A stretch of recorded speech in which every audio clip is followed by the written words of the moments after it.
We had dinner here in Jinanbo. It's a ramen house.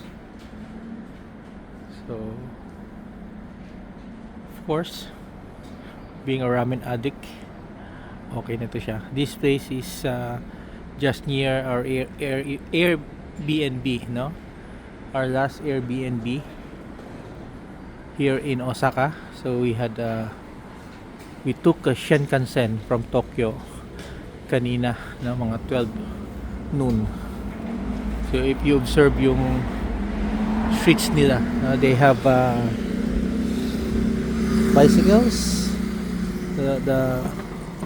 The final transportation from the stations are the bicycles, and every corner there's always a pay parking space.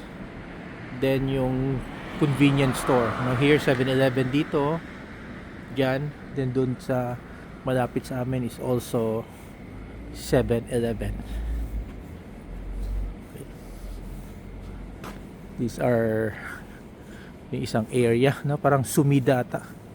Sumida in Osaka.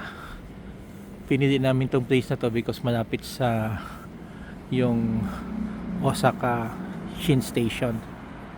Parang we paid mura lang sa Uber, no? We got Uber, yung 5-seater na Uber. Then sakay na kami. If you observe, it's 10 o'clock, going 10 o'clock.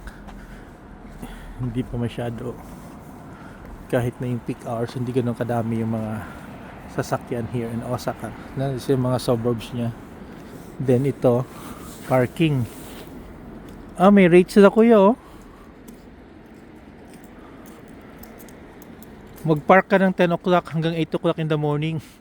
You pay only 100 ba to? 1,100 for 24 hours. So they have mga parking area. Ito, marami. So mga parking areas provided for open spaces also.